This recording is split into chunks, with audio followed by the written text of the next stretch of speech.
In the winter of 1873, the German immigrant community of Milwaukee, Wisconsin, whispered about 11-year-old Emma Richter in hushed, fearful tones. This pale, quiet child could calculate the day of the week for any date in human history within seconds, memorize entire conversations word for word after hearing them just once, and recite the precise number of steps between any two buildings in her neighborhood. What modern science might recognize as an extraordinary neurological condition was, to the people of 1873, either a divine blessing or something far more sinister. But when Emma began using her remarkable abilities to reveal buried secrets, predict deadly accidents, and recite intimate details of crimes that supposedly no living person had witnessed, the community's amazement turned to terror. By spring, 3 men would be dead, a family would flee in the night, and Emma Richter herself would vanish without a trace, leaving behind only a leather journal filled with numbers that no one dared to decode. Before we continue with the chilling story of Emma Richter and the dark secrets her extraordinary mind uncovered in Milwaukee's German Quarter, make sure to subscribe to our channel and hit that notification bell. We bring you the most haunting historical mysteries every week. And let us know in the comments what state or city you're listening from.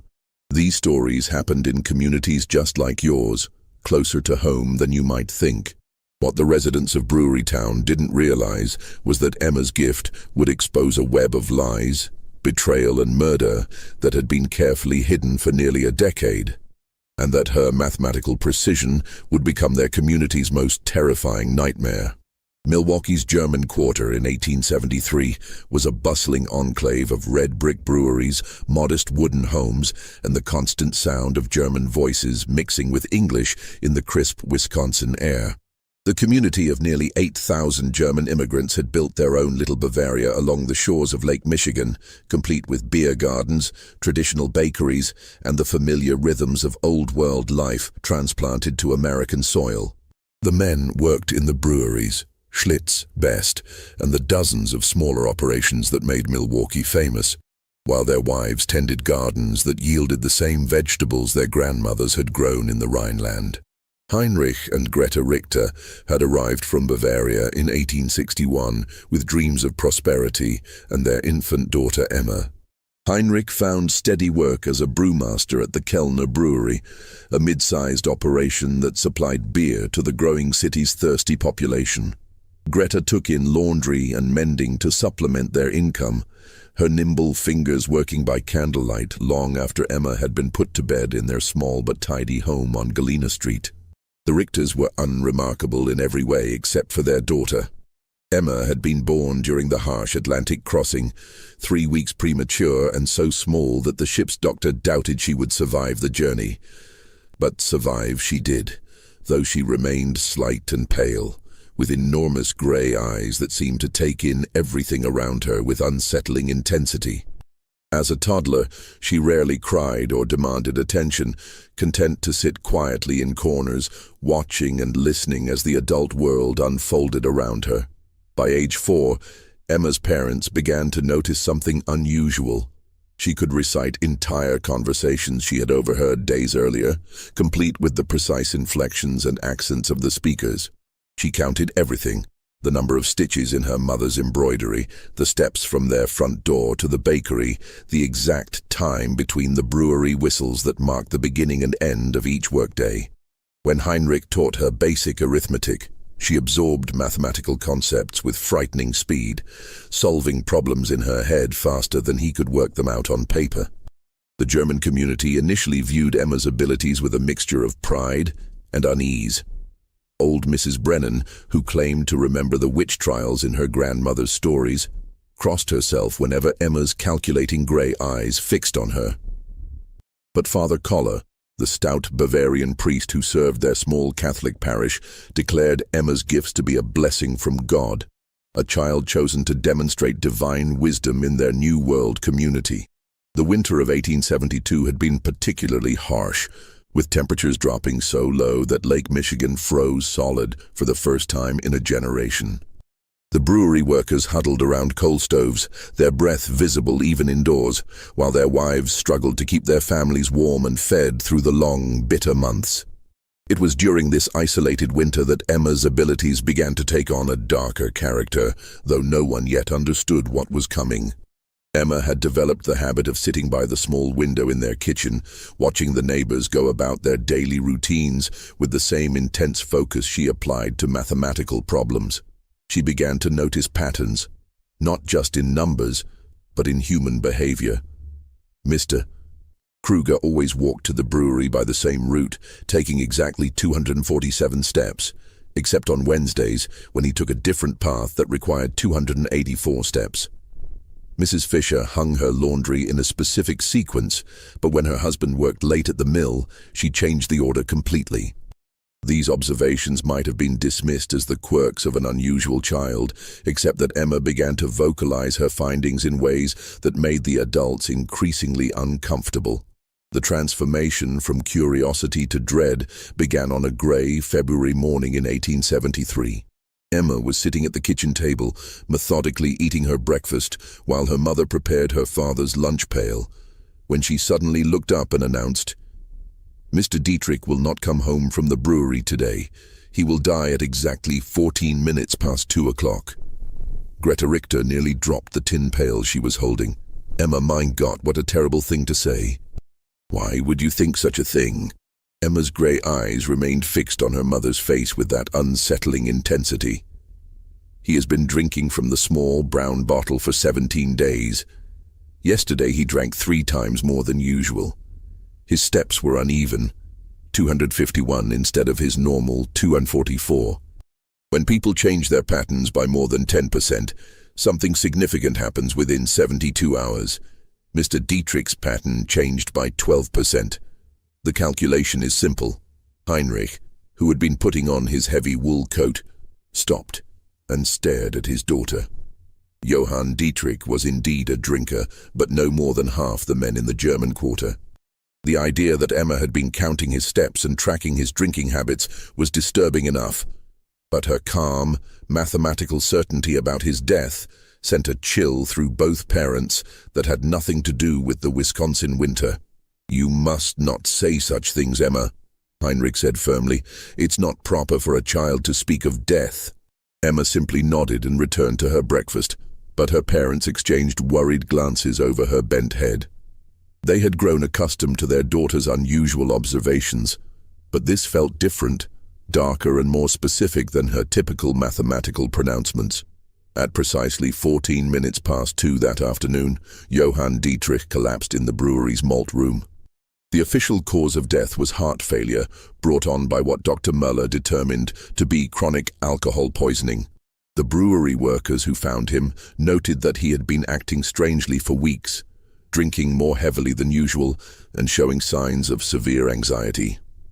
But what truly unsettled them was the timing. Emma Richter's prediction had been accurate to the minute. Word of Emma's grim prophecy spread through the German quarter like smoke from a chimney fire. Some dismissed it as coincidence, but others remembered the pale girl with the calculating eyes and began to wonder what else she might have observed during her silent vigils at the kitchen window. The Richter family found themselves the subject of whispered conversations and sideways glances when they walked to church or visited the market. Father Koller, who had previously praised Emma's gifts as divine, now seemed less certain. When Heinrich approached him after Sunday Mass, seeking guidance about his daughter's disturbing prediction, the priest's jovial demeanor had been replaced by something approaching concern. "Heinrich, my friend," Father Koller said, his Bavarian accent thick with worry. "Perhaps it would be best if young Emma spent less time watching the neighbors and more time with her prayers. The Lord gives us gifts, yes, but sometimes the devil can twist even the most innocent abilities toward darker purposes." This suggestion troubled Heinrich deeply. He had always been a practical man, more concerned with the science of brewing than the mysteries of faith. But even he could not dismiss the unsettling accuracy of Emma's prediction. That evening he sat his daughter down for a serious conversation. "Emma, you must tell me the truth. How did you know about Mr. Dietrich? Emma looked at her father with those enormous gray eyes, her expression as calm and analytical as always. I watch. I count. I remember. Mr. Dietrich's behavior changed in predictable ways. When someone increases their alcohol consumption by 37% over a 17-day period, while simultaneously reducing their food intake by approximately 20%, cardiac stress becomes inevitable. I calculated the most probable time of failure based on his age, weight, and observed symptoms. Heinrich felt his blood run cold. His 11-year-old daughter was speaking like a physician, or something far more troubling. But Emma, how could you know all these details about Mr. Dietrich's eating and drinking? I observe everything, Papa. Every day, every person, every pattern. Emma's voice remained matter-of-fact, but there was something in her eyes that made Heinrich deeply uncomfortable. Would you like me to tell you about the other calculations I've made? Heinrich quickly shook his head. He did not want to know what else his daughter had calculated about their neighbors' lives and deaths. But as he tucked Emma into bed that night, he couldn't shake the feeling that his family was standing at the edge of something much darker than a simple mathematical curiosity. The February snow continued to fall outside their small house, muffling the sounds of the German quarter and creating an insulated world where secrets could be hidden and observations could be made without detection. Emma lay quietly in her narrow bed, her mathematical mind processing the day's data and calculating probabilities that no 11-year-old should be able to comprehend, and certainly no 11-year-old should want to know. In the weeks following Johann Dietrich's death, the atmosphere in Milwaukee's German quarter shifted like the wind off Lake Michigan. Emma continued her daily observations, but now her parents watched her with growing unease as she sat by the kitchen window, her gray eyes tracking the movements of their neighbors with mechanical precision. The child who had once been their pride had become a source of deep, gnawing worry. The brewing community was tight-knit by necessity. The men relied on each other for work, their wives for companionship during the long winters, and their children played together in the narrow streets between the red brick buildings. But Emma had never quite fit into this social fabric. While other children played games and told stories, she preferred to sit alone, counting and calculating and watching the world around her with that unsettling intensity. Greta began to notice that Emma's observations were becoming more detailed and more disturbing. The child would mention casually that Mrs. Weber had been meeting secretly with Mr. Kellner behind the brewery on Tuesday afternoons for 6 weeks, or that the Schneider family had been burying something in their back garden every Sunday after church. When Greta asked how Emma could possibly know such things, the girl would simply explain that she had observed the patterns and calculated the probabilities. "People think they are being secret," Emma said one March morning as she methodically buttered her bread, "but they follow patterns just like numbers. Mrs. Weber always tells her husband she's visiting her sister on Tuesday afternoons, but she takes 127 steps to Mr. Kellner's house instead of 349 steps to her sister's. The Schneiders bury objects wrapped in cloth exactly 73 centimeters apart in a grid pattern. They believe no one is watching, but I am always watching." Heinrich had heard enough. That evening, after Emma was asleep, he spoke seriously with his wife about their daughter's increasingly troubling behavior. "Greta, this cannot continue. Emma is becoming unnatural. Children should not observe such things, and they certainly should not speak of them so coldly." Greta nodded, her hands trembling as she mended one of Heinrich's work shirts. "I'm frightened, Heinrich. Not of Emma, but of what people will think. Already the neighbors look at us strangely. Mrs. Brennan crossed the street yesterday when she saw me coming, and Father Koller. He has not visited us since Johann's death." Their fears proved justified when, 3 days later, Emma made another of her mathematical announcements. She was helping her mother prepare dinner when she suddenly stopped peeling potatoes and looked up with that familiar calculating expression. "Mrs. Weber will be discovered tomorrow at 11:30 in the morning. Her husband will find her with Mr. Kellner in the brewery office. There will be violence. Greta dropped her paring knife. "Emma, 9. You must not say such things." But Emma continued with the same mathematical certainty she applied to her arithmetic lessons. "Mrs. Weber has been arriving at the brewery 7 minutes earlier each week for 6 weeks. Mr. Kellner has been staying 33 minutes later each day. Tomorrow, Mr. Weber will return from his delivery route 47 minutes early because his horse is developing lameness in her left front leg. I have observed her gait deteriorating for 11 days. The convergence of these 3 variables makes discovery inevitable." Heinrich, who had been listening from the doorway, felt his chest tighten with dread. His daughter was not just observing their neighbors, she was predicting their futures with terrifying accuracy. "Emma, how do you know about Mr. Weber's horse?" "I count her steps when she passes our house. On March 1st, she favored her right legs 53% of the time. Today, it was 68%. Tomorrow, the lameness will be severe enough to slow the delivery route by 47 minutes, causing Mr. Weber to return early." The next day unfolded exactly as Emma had calculated. Wilhelm Weber discovered his wife Anna in a compromising position with brewery owner Ernst Kellner.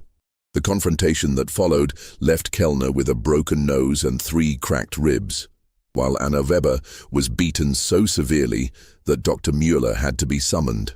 The scandal rocked the tight-knit German community, but what disturbed people even more was the growing realization that little Emma Richter had somehow predicted the entire sequence of events. Word spread quickly through the neighborhood. The pale girl with the mathematical mind had not only predicted Johann Dietrich's death, but had also foreseen the Weber-Kellner scandal with unsettling precision. People began to whisper about the strange child who sat at her window, watching and calculating and somehow knowing things that no child should know. The Richter family found themselves increasingly isolated. Former friends avoided them at church. Children were forbidden from playing near their house, and even the shopkeepers in the German quarter began to treat them with barely concealed suspicion. Heinrich's position at the brewery became tenuous. His fellow workers viewed him with unease, and Ernst Kellner, still recovering from his beating, made it clear that the Richter family was no longer welcome at company social events. But Emma seemed oblivious to the growing hostility around her. She continued her daily observations, her mathematical mind processing data and calculating probabilities with mechanical precision. She began keeping a leather journal, filling its pages with numbers, dates, and observations that her parents dared not read. The sight of their 11-year-old daughter bent over her calculations, writing in neat columns of figures, filled them with a dread they could not name. As winter gave way to spring, the isolation deepened. The German quarter that had once felt like home now seemed hostile and threatening. Heinrich began to consider the unthinkable, leaving Milwaukee, abandoning the life they had built, and starting over somewhere far from the whispers and the fear and the terrible accuracy of their daughter's predictions. But Emma was not finished with her calculations. The worst was yet to come, and her mathematical mind had already begun processing the data that would lead to the darkest secrets of all. As April arrived in Milwaukee, bringing with it the first tentative warmth after the brutal winter, Emma's journal grew thicker with her precise notations. The leather-bound book had become her constant companion, and she filled its pages with increasingly complex calculations that went far beyond simple mathematics. Her parents caught glimpses of charts tracking human behavior patterns, tables of numerical sequences they couldn't understand, and detailed maps of the German quarter marked with symbols and measurements. The community's fear of Emma had begun to manifest in more concrete ways. Children were forbidden from walking past the Richter house. Shopkeepers served the family quickly and without conversation, and even Father Koller had begun limiting his interactions with them to formal church services. But Emma's isolation only seemed to sharpen her observational skills, as if the removal of normal social distractions allowed her unusual mind to focus more intently on the mathematical patterns she perceived in human behavior. Dr. Friedrich Müller, the community's physician, had grown increasingly curious about Emma's abilities. Unlike the superstitious whispers of the neighbors, Dr. Muller approached the situation with scientific interest. He had studied medicine in Berlin before immigrating to America and had encountered cases of unusual mental capabilities in his practice. When Heinrich Richter approached him privately, seeking medical advice about his daughter's condition, Dr. Muller agreed to examine Emma. The examination took place on a rainy Thursday morning in Dr. Muller's office above the pharmacy on Water Street. Emma submitted to the doctor's questions and tests with the same mathematical precision she applied to everything else, answering each inquiry with detailed accuracy, while her grey eyes remained fixed on some invisible calculation. "Emma," Dr. Muller said in his accented English, "your father tells me you can predict when certain events will happen. Can you explain to me how you do this?" Emma looked at the doctor with that unsettling intensity. "I observe patterns and calculate probabilities based on established behavioral data. People believe their actions are random, but they follow mathematical sequences. When I have sufficient data points, I can predict future behavior with high accuracy." Dr. Muller leaned forward, intrigued despite himself. "Can you give me an example?" Emma consulted her journal, flipping through pages of neat numerical notations. "Mrs. Brennan believes she is keeping a secret, but her pattern is quite obvious.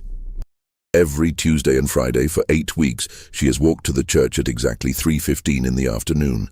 But instead of entering for prayer, she continues to the rectory and remains for precisely 43 minutes. Father Collar's pattern has also changed. He has been purchasing extra candles and wine, and his evening prayers have extended by an average of 17 minutes on Tuesdays and Fridays. The correlation is statistically significant." Dr. Muller felt his breath catch. The implications of what Emma was suggesting about the priest and the widow were scandalous enough, but the methodical way she had documented her observations was deeply troubling. "Emma, how long have you been watching people in this way?" "Always," Emma replied simply. "Since I was very small, but I only began making calculations when I learned mathematics. The patterns became clearer then." After the examination, Dr. Muller spoke privately with Heinrich and Greta Richter. His medical training told him that Emma's condition was neurological rather than supernatural, but he had no framework for understanding what he had observed. "Your daughter's mind works differently than other children's," he explained. "She processes information in ways that seem almost mechanical. In my opinion, this is a medical condition, not the other things people are saying." But even Dr. Muller's scientific perspective couldn't diminish the growing dread that surrounded Emma's predictions. 2 days after his examination, Emma made another of her calculated announcements. "There will be a fire at the Zimmerman house on Sunday evening. It will start at 8:47 and spread to 3 adjacent buildings before the volunteer fire brigade can respond. Mr. Zimmerman will not survive." Heinrich felt the familiar chill that accompanied his daughter's predictions. "Emma, you must not say such things. How could you possibly know about a fire?" Emma consulted her journal. "Mr. Zimmerman has been drinking lamp oil mixed with whiskey for 12 days. I observed him purchasing both items in quantities that exceed normal household use. His wife left for Chicago to visit her sister yesterday, which follows the pattern of wives leaving before significant domestic incidents occur. The chimney on their house has structural damage that I calculated based on the angle of smoke emission and the pattern of soot deposits. The probability of fire is 93%. Greta began to weep softly.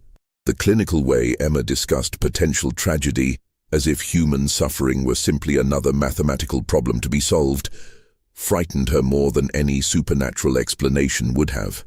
This was her child, but she no longer recognized the cold precision in Emma's voice or the mechanical way she processed human pain. Heinrich made a decision that would haunt him for the rest of his life. He decided to warn Franz Zimmermann about Emma's prediction, hoping that preventive action might save a life and perhaps demonstrate that his daughter's calculations could be used for good rather than simply predicting disaster. He found Zimmermann at the brewery Saturday evening, stumbling drunk and reeking of the lamp oil Emma had mentioned. Heinrich's warning was met with belligerent laughter and crude jokes about the devil child who thinks she knows everything. But something in Heinrich's desperation must have penetrated Zimmerman's alcoholic haze, because he promised to be extra careful with the lamps. Sunday evening arrived with unseasonable warmth and a dry wind from the west. At exactly 8:47, flames erupted from the Zimmerman house. The fire spread with terrifying speed, consuming not just the original building, but 3 adjacent homes before the volunteer fire brigade could mount an effective response. Franz Zimmerman's body was found in his kitchen, where he had apparently fallen while trying to extinguish flames that had spread far beyond his ability to control. The accuracy of Emma's prediction, down to the exact minute, sent shockwaves through the German quarter. Heinrich's attempt to warn Zimmerman had been witnessed by several brewery workers, and word spread quickly that Emma had predicted not just the fire, but its precise timing and consequences. The community's unease transformed into open fear, and the Richter family found themselves completely ostracized. But for Emma, the fire was simply another data point to be recorded in her journal. She noted the correlation between her prediction and the actual event, made adjustments to her calculations based on the observed variables, and began processing new patterns with the same mechanical precision that had made her prediction possible in the first place. The worst part was that she was not finished calculating. The days following the Zimmerman fire transformed the German quarter into a place of whispered fears and sideways glances. Emma's prediction had been too precise, too detailed, and too accurate to be dismissed as coincidence. 3 families, the Brauns, the Kohlers, and the Steiners, had lost their homes in the blaze, and the community was struggling to house the displaced families while trying to process the unsettling reality of Emma's mathematical prophecies. Heinrich found his position at the brewery had become untenable. His fellow workers avoided him. Conversations stopped when he entered a room, and Ernst Kellner, still bearing the marks of Wilhelm Weber's attack, made it clear that the Richter family's presence was no longer welcome in any brewery social functions. The mathematical precision of Emma's predictions had transformed their daughter from a curiosity into something the community feared to name. Emma herself seemed unaware of the growing hostility around her. She continued her daily observations, filling page after page of her leather journal with calculations that grew increasingly complex and disturbing. She had begun creating what appeared to be probability matrices, tracking multiple variables simultaneously and generating predictions that extended weeks into the future. Greta found herself afraid to look at her daughter's journal, terrified of what calculations Emma might be making about their own family or neighbors. The child who had once been her greatest joy had become a source of constant anxiety. Emma's matter-of-fact discussions of human tragedy, her clinical observations about people's most private behaviors, and her mechanical processing of information that should have evoked emotional responses all contributed to a growing sense that something fundamental had been lost or damaged in her daughter's mind. The breaking point came on a Tuesday morning in late April.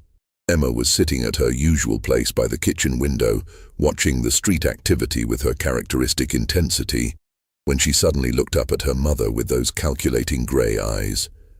"Mama, there is something wrong with the pattern today." Greta, who was preparing bread for baking, felt her hands begin to tremble. "What do you mean, Emma?"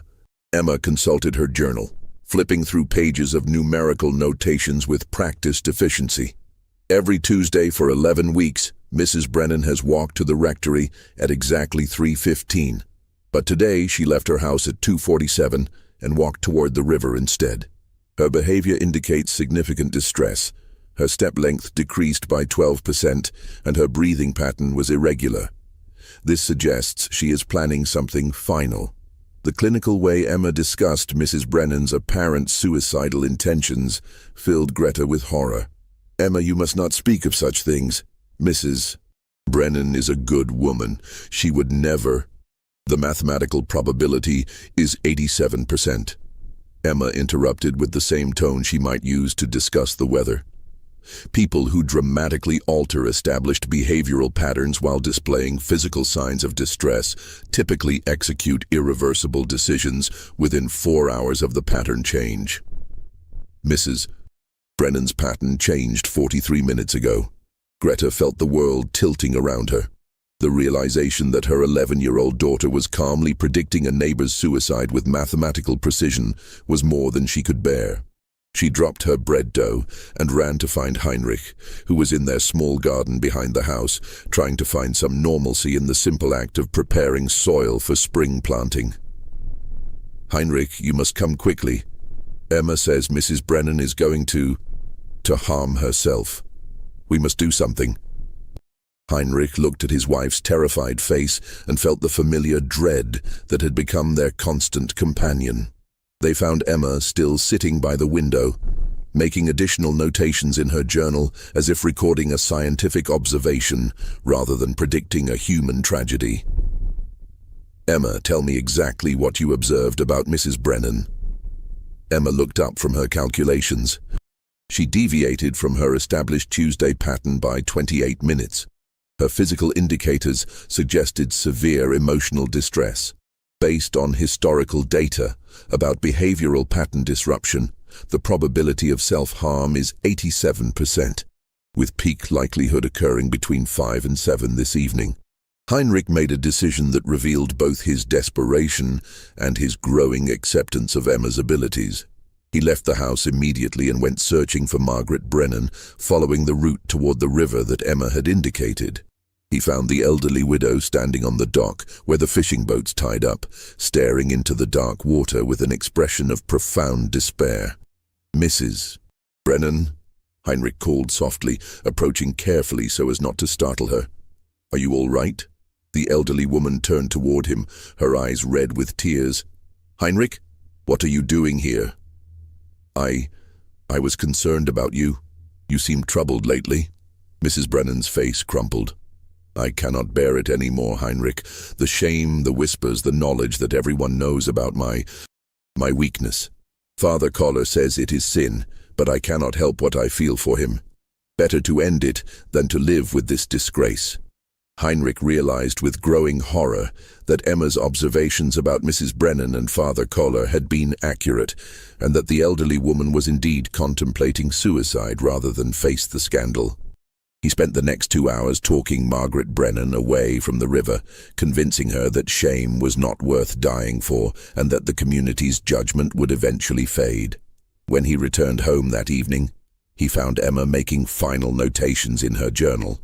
"Mrs. Brennan did not follow through with her plan," she observed clinically. "The intervention changed the probability calculation. I will need to adjust my variables for future predictions involving third-party interference." Heinrich stared at his daughter in disbelief. Emma had somehow observed and calculated a suicide attempt that had not yet occurred, and now she was treating his intervention as simply another data point to be incorporated into her mathematical models. The realization that his 11-year-old daughter was not just predicting tragic events, but studying human suffering with scientific detachment filled him with a horror he could not name. That night, as Emma slept peacefully in her narrow bed, Heinrich and Greta made a decision that would change their lives forever. They could not continue living in Milwaukee. Emma's abilities, whatever they were, had made their life in the German quarter impossible. But more troubling was the growing realization that their daughter was not just observing and calculating human behavior, but seemed to be losing touch with the emotional reality of the tragedies she predicted.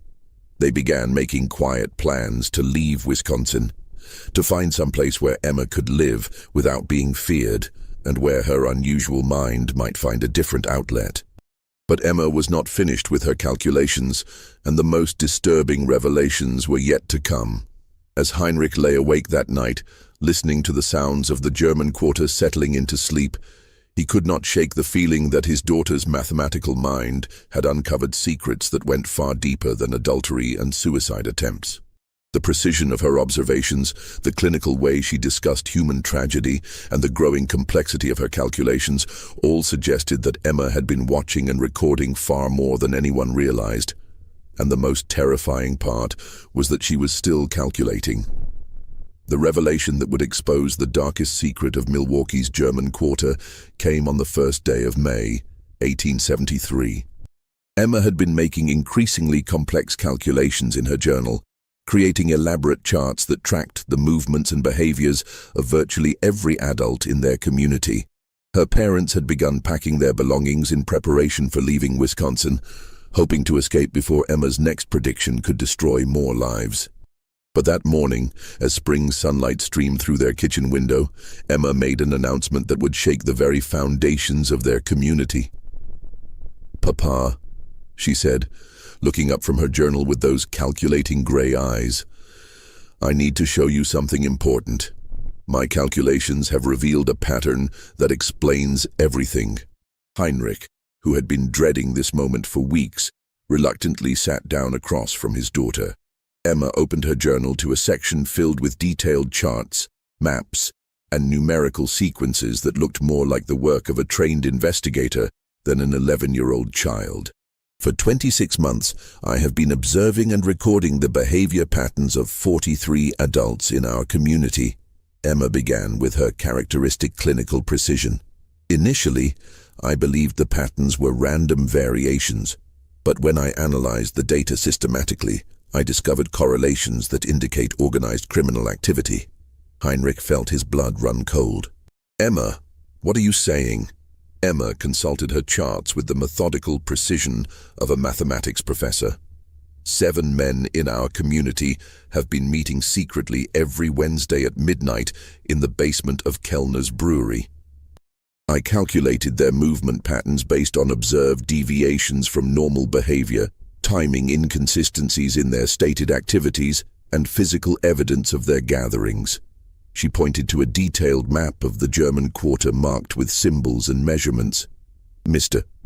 Steinberg tells his wife he works late on Wednesday nights, but he leaves the mill at exactly the same time as the other 6 men and walks to the brewery using a route that avoids the main streets. The pattern has been consistent for 26 months, with only 3 exceptions that correlated with illness or family emergencies." Heinrich stared at the map, recognizing the names Emma had marked. Wilhelm Weber, Franz Kellner, Ernst's brother, Hans Zimmermann, Franz's cousin, Otto Steinberg, Klaus Brennan, Margaret's deceased husband until 3 months ago, Gustav Wolf, and Hermann Kruger. "Emma, how could you possibly know about secret meetings?" "I observe everything, Papa. Every night, every movement, every deviation from established patterns." Emma turned to another page filled with numerical calculations. "But the meetings are not the most significant discovery. My calculations indicate these 7 men have been involved in systematic theft from the brewery operations, with estimated losses of approximately $47,000 over 26 months. Heinrich's hands began to tremble. The sum Emma mentioned represented more money than most families in the German Quarter would see in a lifetime. "How could you calculate such a thing?" Emma's explanation was delivered with the same mathematical precision she applied to all her observations. "I noticed discrepancies between the reported beer production figures and the actual output I calculated based on observed deliveries, ingredients purchased, and waste disposal patterns. The difference indicated systematic theft, but I needed to identify the perpetrators." She pointed to detailed charts tracking the behavior patterns of the 7 men. These individuals all showed consistent patterns of increased spending that did not correlate with their reported incomes. Mr. Weber purchased new furniture worth approximately $300. Mr. Steinberg sent money to relatives in Germany. I observed him at the post office 12 times with packages too large for normal correspondence. The pattern was consistent across all 7 men. Heinrich realized he was looking at evidence of a criminal conspiracy that his 11-year-old daughter had uncovered through her obsessive observations and mathematical analysis. But Emma was not finished with her revelations. The theft operation required inside knowledge of brewery security and access to the financial records. Emma continued, "My calculations indicated the involvement of someone in management. The patterns pointed to Ernst Kellner himself as the organizer of the theft ring. The final piece of Emma's revelation hit Heinrich like a physical blow. Ernst Kellner, the brewery owner who had been gradually freezing them out of the community, was allegedly the mastermind of a major theft operation involving 7 men from their neighborhood. The precision of Emma's analysis, the mathematical certainty of her conclusions, and the detailed evidence she had compiled through months of observation all pointed to a truth that was both incredible and terrifying. Emma, these are very serious accusations. Are you certain of your calculations? Emma consulted her journal one final time. The mathematical probability is 96%. But Papa, there is something else.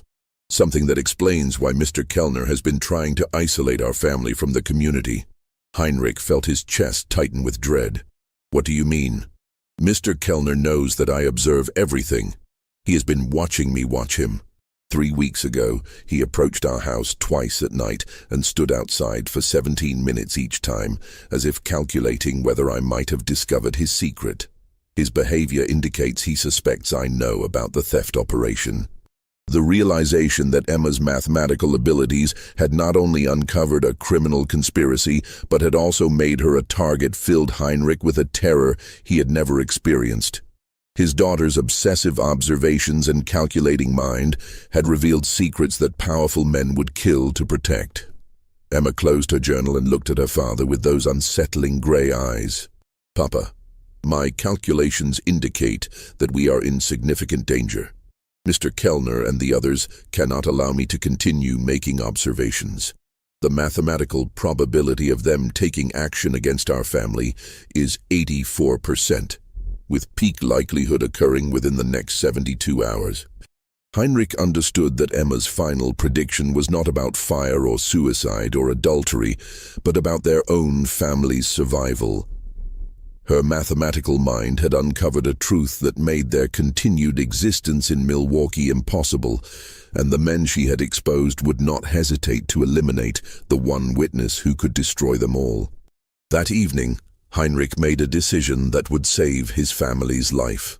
Using the detailed evidence Emma had compiled in her journal, he approached Dr. Müller under cover of darkness and shared Emma's discoveries. The physician, who had already been disturbed by Emma's unusual abilities, was stunned by the mathematical precision of her criminal investigation. Heinrich, if what Emma has calculated is true, we are looking at the largest theft operation in Milwaukee's history. Dr. Müller whispered, as he examined the journal by lamplight in his office. But more importantly, if Kellner suspects that Emma knows, your family is in mortal danger. Dr. Müller agreed to help them escape Milwaukee immediately. Using his medical connections, he arranged for Heinrich to receive an emergency job offer at a brewery in distant Minnesota, providing cover for their sudden departure. They would leave that very night, before Emma's 72-hour prediction could come to pass. As the Richter family loaded their few belongings into Dr. Müller's wagon under cover of darkness, Emma made one final observation that would haunt Heinrich for the rest of his life. Papa, in approximately 6 months, the theft operation will be discovered through other means. Mr. Kellner will face justice, but 3 of the 7 men will not survive the investigation. The mathematical probabilities are quite clear. Heinrich shuddered as he lifted his daughter into the wagon. Even as they fled for their lives, Emma was calculating the future consequences of the conspiracy she had uncovered. Her prediction would prove accurate in every detail.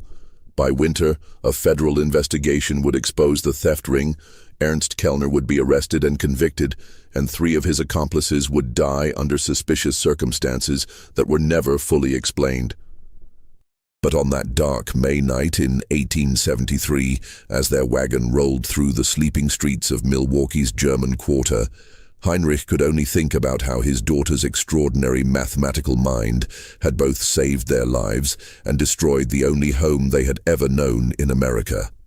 The Richter family vanished from Milwaukee in the early hours of May 2nd, 1873, leaving behind only whispered stories and unanswered questions. Dr. Müller reported that they had received an emergency family summons back to Bavaria, but the few people who bothered to ask noted that no ship passenger records could be found to confirm their departure from America. What the residents of the German quarter never learned was that Heinrich, Greta, and Emma Richter had indeed traveled to Minnesota, where Heinrich found work at a small brewery in the town of New Ulm. Dr. Muller had sworn to keep their location secret, understanding that Emma's mathematical abilities would always make her a target for those who feared exposure of their secrets. In New Ulm, the Richter family attempted to build a new life far from the whispers and fears that had driven them from Milwaukee. Heinrich found the brewery work familiar and satisfying, while Greta slowly began to rebuild the domestic routines that had been shattered by Emma's disturbing predictions. But Emma herself remained unchanged. Her mathematical mind continued to observe, calculate, and record human behavior patterns with the same mechanical precision that had made her both famous and feared.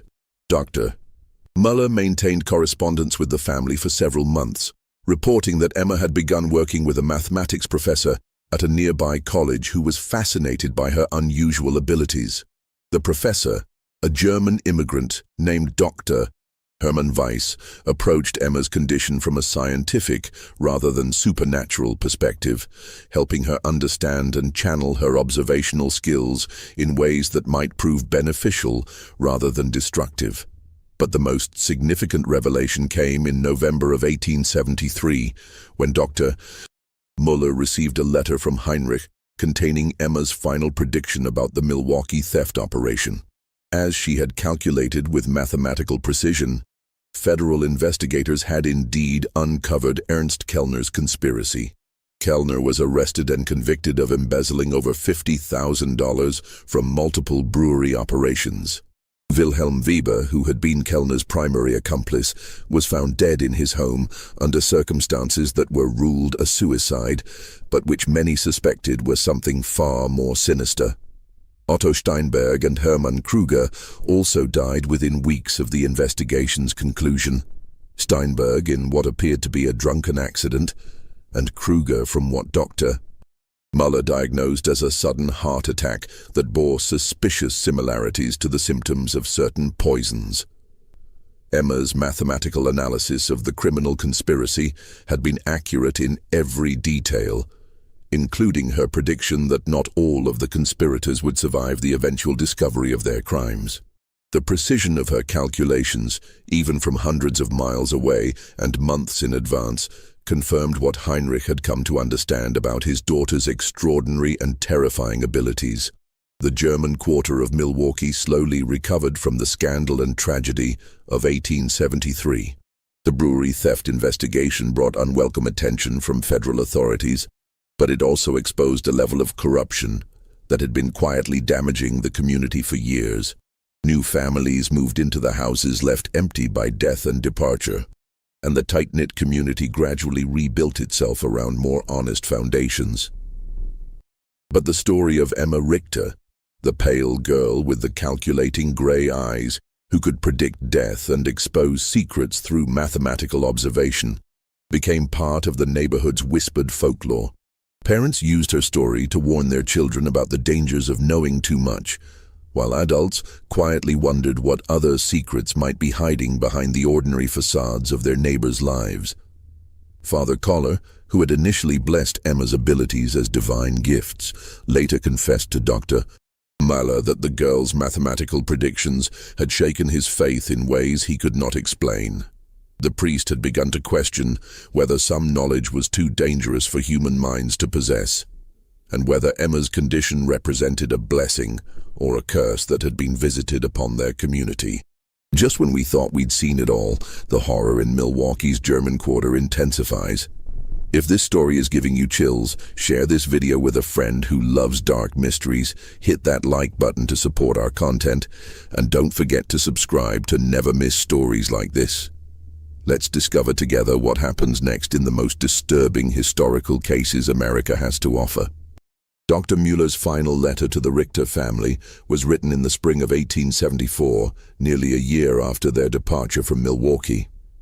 In it, he reported that the German quarter had largely returned to normal, but that Emma's story continued to circulate in whispered conversations among the older residents. He also shared a disturbing development that had emerged during the federal investigation of the brewery theft. government investigators had discovered that Emma's journal, which Heinrich had left with Dr. Müller as evidence, contained mathematical calculations that extended far beyond the immediate criminal conspiracy. Emma had apparently been tracking and analyzing behavioral patterns throughout the entire German immigrant community, creating detailed profiles of dozens of families and predicting future events with remarkable accuracy. The federal investigators, trained in criminal analysis, were both impressed and disturbed by the sophistication of Emma's observational methods. "Your daughter's mind works in ways that professional investigators might envy," Dr. Müller wrote. "But I confess that I am grateful she is far from Milwaukee. The precision of her observations and the mathematical certainty of her predictions represent a kind of knowledge that I fear is too dangerous for any community to possess." The final mention of Emma Richter in any historical record comes from a brief notation in the New Ulm College Mathematics Department records from 1875. Professor Hermann Weiss reported that his special student had demonstrated unprecedented abilities in statistical analysis and behavioral prediction, but that her family had decided to relocate once again for personal reasons. After that entry, Emma Richter disappeared from history as completely as she had vanished from Milwaukee on that dark night in May of 1873. What happened to the girl who could calculate human behavior with mathematical precision remains unknown. Some researchers have theorized that families like the Richters, possessing children with unusual abilities, deliberately maintained their anonymity to protect themselves from both scientific exploitation and community persecution. Emma's story represents one of the few documented cases where such abilities were recorded in sufficient detail to understand their scope and implications. This mystery shows us that the human mind remains one of our greatest enigmas, capable of developing extraordinary abilities that challenge our understanding of intelligence, observation, and prediction. In 1873, Emma Richter's mathematical approach to human behavior was seen as either divine or demonic. But modern science recognizes that conditions like savant syndrome, autism spectrum disorders, and hyperthymesia can indeed create minds that process information in ways that seem almost supernatural to those who don't understand the neurological mechanisms involved. What do you think of this story? Do you believe everything was revealed, or do you think Emma's abilities extended even further than what we discovered? Leave your comment below and let us know if you've ever encountered someone with similar extraordinary mental abilities. If you enjoyed this tale and want more horror stories like this, subscribe, hit the notification bell, and share with someone who loves mysteries. These historical cases remind us that the most frightening truths are often hidden in plain sight, waiting for the right mind to calculate their terrible secrets. The case of Emma Richter demonstrates that sometimes the most terrifying discoveries come not from supernatural forces, but from the relentless application of mathematical logic to human behavior. In a world where we believe our secrets are safe, the existence of minds capable of such precise observation and calculation reminds us that privacy may be nothing more than an illusion, and that the patterns we think we hide may be visible to those who know how to look and how to count.